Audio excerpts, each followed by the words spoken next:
பொள்ளாச்சி அருகே பள்ளி ஆசிரியர்கள் மீது பாலியல் சீண்டல் விவகாரம் நடந்துள்ளது. 5 ஆசிரியர்கள் பணியிடம் மாற்றம் செய்யப்பட்டுள்ளனர். அண்மை செய்தியாக பார்த்துக் கொண்டிருக்கிறோம்.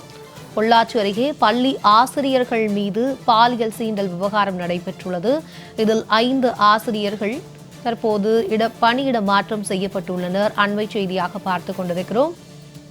கிணத்துக்கடவு அரசு மேல்நிலைப் பள்ளியில் 2 ஆசிரியர்கள் மாணவிகளிடம் பாலியல் சீண்டலில் ஈடுபட்டதாக வீடியோ ஒன்று வெளியானதால் பரபரப்பான சூழல் ஏற்பட்டது.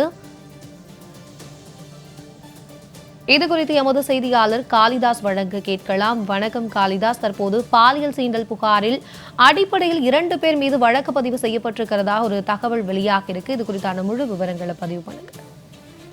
வணக்கம் பிரியங்கா. பொள்ளாச்சி அருகே அரசு பள்ளியில் ஆசிரியர்கள் மாணவிகளுக்கு பாலியல் சீண்டல் தருவதாக கூறி ஏற்கனவே 2 ஆசிரியர்கள் மீது வழக்கு பதிவு செய்யப்பட்டிருந்த நிலையில் தற்பொழுது 5 ஆசிரியர்கள் பணியிட மாற்றம் செய்யப்பட்டுள்ளனர். கோவை மாவட்டம் பொள்ளாச்சி அருகே உள்ள அரசு மேல்நிலைப் பள்ளியில் மாணவிகளிடம் அங்கு பணிபுரியும் ஆசிரியர்கள் பாலியல் சீண்டலில் ஈடுபட்டதாக கடந்த சில நாள்.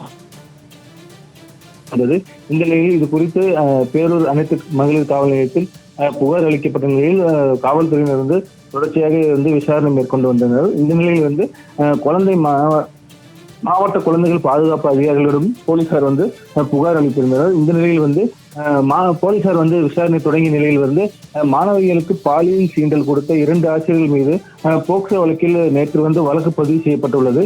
இந்த நிலையில் இன்று தொடர்ச்சியாக பள்ளி மாணவிகள் மற்றும் ஆசிரியர்கள் தொடர்ச்சியாக மாவட்ட குழந்தைகள் நல அமைப்பு சார்பாக விசாரணை நடத்தப்பட்டு வந்தது.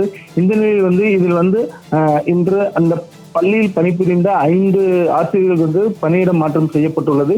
இதில் குறிப்பாக அந்த பள்ளியை சேர்ந்த செல்வராஜ், பாலசுப்ரமணியன், சுஜாதா, கலைச்செல்வன் உள்ளிட்ட 5 ஆசிரியர்களை பணியிட மாற்றம் செய்ய சொல்லி கோவை மாவட்ட கல்வித்துறை அதிகாரி உத்தரவிட்டுள்ளார்.